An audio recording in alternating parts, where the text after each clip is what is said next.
नमस्कार। आज हम एक ऐसी कहानी की गहराइयों में उतर रहे हैं जो शायद आपकी रात की नींद उड़ा दे। शीर्षक है the shortcut through the hollow road और ये रूहानी रात के हॉरर क्रॉनिकल से ली गई है। हाँ, काफी दिलचस्प और कह सकते हैं रोंगटे खड़े करने वाली कहानी है ये। बिल्कुल, हमारे पास इसके कुछ अंश हैं और आज हम कोशिश करेंगे इसके सबसे डरावने, सबसे यादगार हिस्सों को समझने की। मतलब ये कहानी हमें इतना बेचैन क्यों कर जाती है ना? सही कहा, इसके पीछे के डर को समझने की कोशिश करेंगे। तो चलिए शुरू करते हैं। कहानी का जो मुख्य पात्र है वो है सुमित। दुलियाजान असम में ऑयल इंडिया लिमिटेड में काम करता है, मेहनती है। एक रात ऑफिस में काम करते करते उसे काफी देर हो जाती है। घड़ी में बज रहे हैं रात के 11:22। देर रात, खाली ऑफिस, माहौल तो यहीं से बनना शुरू हो जाता है। हाँ, और वो काफी थका हुआ है, घर जाना है, नहार कटिया। तो वो रोज वाले हाईवे की बजाय सोचता है कि एक शॉर्टकट ले लिया जाए, 20 मिनट बच जाएंगे। और वो शॉर्टकट है पुरानी हॉलो रोड। और यहीं से कहानी का वो टिपिकल हॉरर वाला एंगल शुरू होता है, शॉर्टकट। हाँ वही। ये रास्ता सुनसान चाय बागानों से गुजरता है और वहाँ एक पुराना, मतलब बहुत पुराना कब्रिस्तान भी है। उसने सुनी है कहानियां इस सड़क के बारे में, मजदूरों से, चाय की दुकाना पर फुसफुसाहटें। लेकिन वो मानता नहीं। बिल्कुल नहीं, वो ठहरा एक प्रैक्टिकल इंजीनियर। भूत प्रेत ये सब उसके लिए अंधविश्वास है, तो वो निकल पड़ता है। ये सेटअप बहुत क्लासिक है, शॉर्टकट, चेतावनियां नजरअंदाज करना और किरदार का शुरुआत में संदेहवादी होना। रात का वक्त, सुनसान जगह, काले बादल और फिर वो बाइक की टिमटिमाती हेडलाइट, तुरंत माहौल बन जाता है। बिल्कुल। तो जैसे ही सुमित बाइक हॉलो रोड पर मोड़ता है, पहली चीज वो महसूस करता है हवा। हवा अचानक ठंडी और भारी सी लगती है। सड़क के दोनों तरफ ऊंचे ऊंचे पेड़ हैं और ऐसा लगता है जैसे वो अंदर की तरफ झुक गए हों, एक सुरंग सी बना रहे हों। हेडलाइट की रोशनी में कभी कभी कुत्तों की आंखें चमकती हैं और फिर वो गायब हो जाते हैं घास में। अजीब। और इंजन की आवाज, वो भी दबी दबी सी लगती है, जैसे जंगल उसे निगल रहा हो। हाँ, आवाज का दबना भी एक संकेत है। फिर कुछ मिनट बाद सुमित एक और अजीब बात नोट करता है। कोई आवाज नहीं है, बिल्कुल सन्नाटा। कोई आवाज नहीं? हाँ, न झींगुर, न मेढक, न पत्तों की सरसराहट, कुछ नहीं। सिर्फ उसकी बाइक के इंजन की एक धीमी सी भिनभिनाहट और उसके अपने दिल की धड़कन। ये खामोशी ज्यादा डरावनी होती है कभी कभी। और तभी बूम, उसकी बाइक खांसती है, हिचकिचाती है और बंद हो जाती है। ओहो, बिल्कुल बीच रास्ते में। हाँ, वो स्टार्ट करने की कोशिश करता है, किक मारता है, सेल्फ स्टार्टर दबाता है, कुछ नहीं होता। पेट्रोल चेक करता है, टैंक तो फुल है। स्टार्टर बस एक बेजान सी क्लिक और फिर खामोशी। और फोन निकालता है, नो सिग्नल। आगे देखो, पीछे देखो, सिर्फ अंधेरा ही अंधेरा। वो बुरी तरह फंस गया है। सास है ना, कहानियों में ये मनोवैज्ञानिक तनाव पैदा करने के लिए बहुत महत्वपूर्ण होता है। अक्सर हम अजीब आवाजों से डरते हैं, पर यहाँ आवाज का पूरी तरह से गायब हो जाना वो ज्यादा भयानक है। हाँ। ये एक तरह का सेंसरी अभाव है, मतलब सेंसरी डेप्रिवेशन, जो उसे बाहरी दुनिया से पूरी तरह काट देता है। उसे महसूस होता है कि वो कितना अकेला और लाचार है। सही कहा। और इसी लाचारी में उसे थोड़ी दूर सड़क के किनारे पेड़ों के बीच एक धीमी टिमटिमाती रोशनी दिखाई देती है। उम्मीद की किरण। हाँ, शायद कोई छोटा घर या चौकीदार की झोपड़ी। वो मदद की उम्मीद में बाइक वहीं छोड़कर उस रोशनी की तरफ बढ़ता है। अंधेरे में उस रोशनी की तरफ जाना, ये भी एक तरह का जुआ ही है। बिल्कुल। एक तंग कच्चा रास्ता है जो उसे एक पुराने बंगले तक ले जाता है, खंडर जैसा। दीवारों पर लताएं हैं, काई जमी हुई है, खिड़कियां टूटी हैं, लकड़ी का गेट चरमराता है। रोशनी अंदर जल रही एक केरोसिन लैंप से आ रही थी। क्या वो आवाज लगाता है? हाँ, वो आवाज देता है। कोई है, लेकिन कोई जवाब नहीं, सिर्फ उसकी आवाज गूंजती है। वो थोड़ा झिझकता है, फिर दरवाजा धकेलता है, अंदर कदम रखता है। फर्श चरमराता है, हवा में सीलन की गंध है, सड़ी लकड़ी की, और एक अजीब सी, मतलब धातु जैसी गंध। धातु जैसी? हाँ, जैसे जंग की या शायद खून की। कोनों में मकड़ी के जाले लटक रहे हैं। माहौल पूरा बन रहा है। और तभी उसे ऊपर से कदमों की आहट सुनाई देती है, धीमी, घिसटती हुई, जिसे कोई पैर उठाकर नहीं चल रहा हो। ओहो। उसका दिल जोरों से धड़कने लगता है। वो सोचता है शायद कोई बुजुर्ग चौकीदार हो। वो सावधानी से सीढ़ियां चढ़ता है, पुरानी चरमराती हुई सीढ़ियां। ऊपर एक तंग सा गलियारा है और आखिर में एक कमरा जहां से वो लैंप की रोशनी आ रही है। दरवाजा आधा खुला है और वो अंदर जाता है। वो धीरे से दरवाजा धकेलता है। कमरा खाली है, सिवाय एक चीज के। दीवार के सहारे एक लंबा पुराना आईना रखा है। कांच पर दरारें हैं और उस आईने में वो अपना अक्स देखता है, हो। लेकिन उसका अक्स मुस्कुरा रहा है, एक चौड़ी अजीब सी डरावनी मुस्कान। क्या? वो तो मुस्कुरा नहीं रहा था। बिल्कुल नहीं, वो तो डरा हुआ है। वो फौरन पीछे हटता है, उसका दिल जैसे गले में आ गया। तभी आईने में उसका अक्स धीरे धीरे अपना हाथ उठाता है और उसके पीछे इशारा करता है, कमरे के अंधेरे कोने की तरफ। उसके पीछे? हाँ, वो घबराकर तेजी से पीछे मुड़ता है, देखता है कुछ नहीं, वहां अंधेरा है, खालीपन है। और जब वो वापस आईने में देखता है तो अक्स गायब है, आईना सिर्फ खाली दीवार दिखा रहा है। बाप रे, ये आईने वाला सीन बहुत असरदार होता है हॉरर में। ये सिर्फ परछाई नहीं है, ये अक्सर वो डोपलगैंगर वाली फीलिंग देता है, मतलब अपने ही जैसा कोई दूसरा, तो जाना पहचाना भी है और अजनबी भी, अनकैनी। हाँ, अनकैनी। यहाँ अक्स का मुस्कुराना और इशारा करना ये द्वैत का प्रतीक है कि शायद सुमित की अपनी पहचान खतरे में है, या कोई बाहरी शक्ति उस पर हावी हो रही है, या शायद उसका डर ही कोई रूप ले रहा है।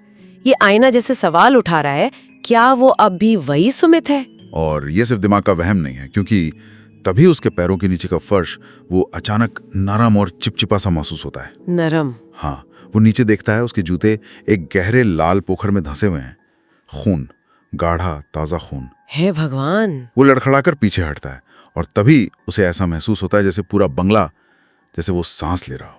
सांस ले रहा हो? कैसे? दीवारें, उसे लगता है दीवारें धीरे धीरे फैल रही हैं और सिकुड़ रही हैं, जैसे वो ढांचा खुद जिंदा हो। ये तो हद है। और फिर फुसफुसाहटें शुरू होती हैं पीछे गलियारे से, धीमी फुफकारती हुई आवाजें, कई सारी अलग अलग भाषाओं में। भाषाएं?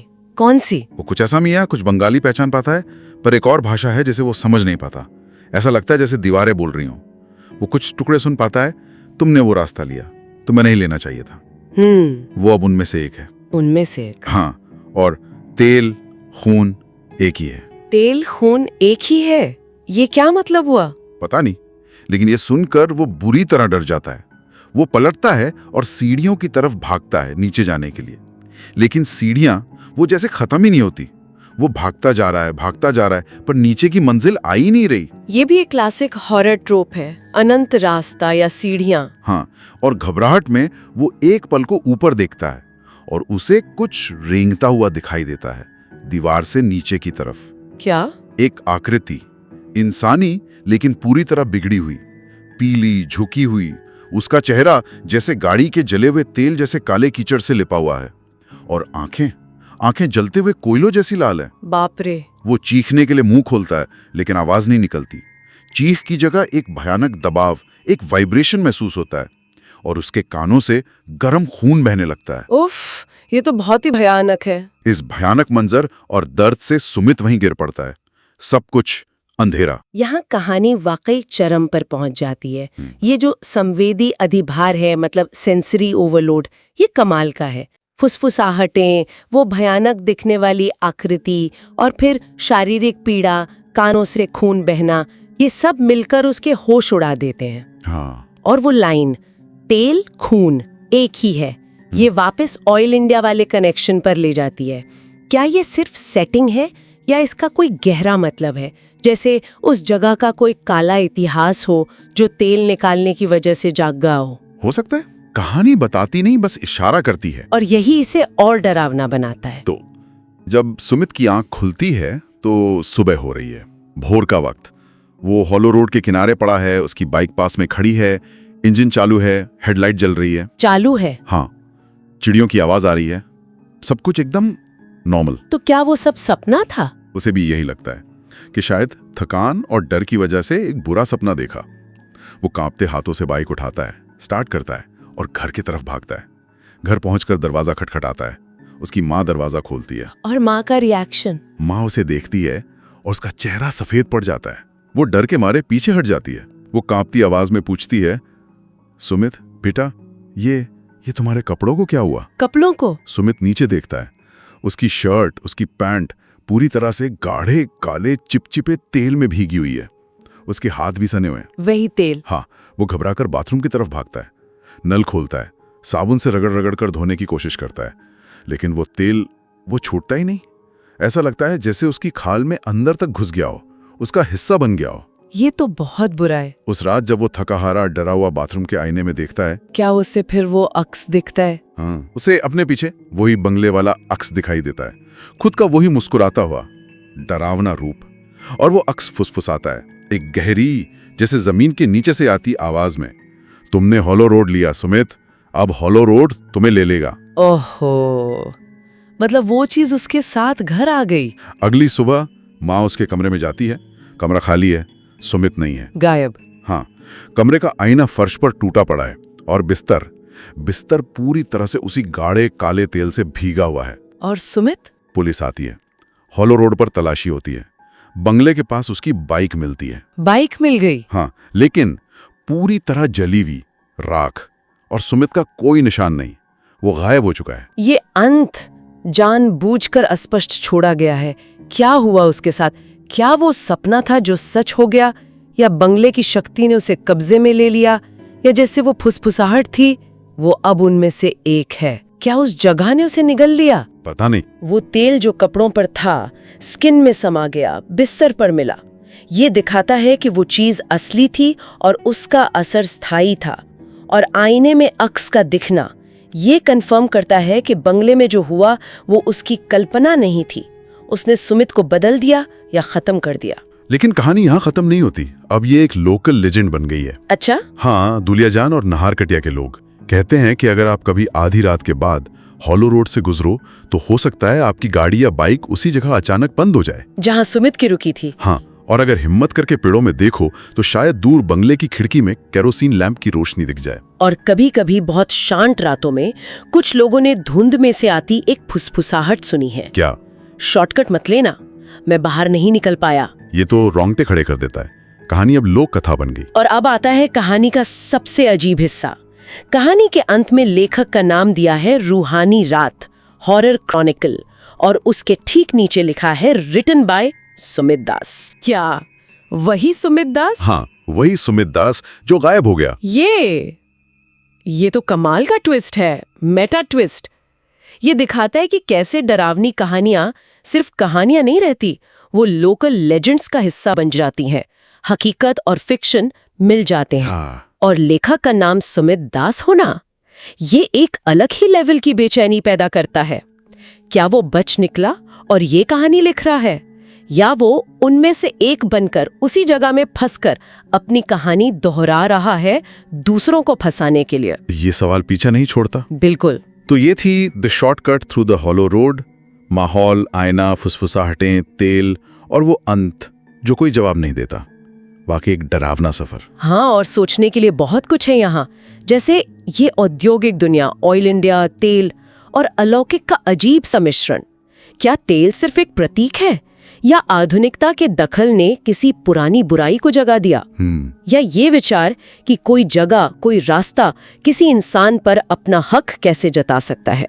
और क्या जगहें कहानियों को जन्म देती हैं या कहानियां जगहों को प्रेतवादित बनाती हैं? लेखक के नाम वाला ट्विस्ट इसी सवाल को और गहरा कर देता है। क्या कहानी खुद एक जाल है? सोचने वाली बात है। तो इस कहानी पर हमारी ये गहरी बातचीत यहीं खत्म होती है। उम्मीद है सुनने वालों को इसमें कुछ सोचने लायक मिला होगा। जरूर मिला होगा।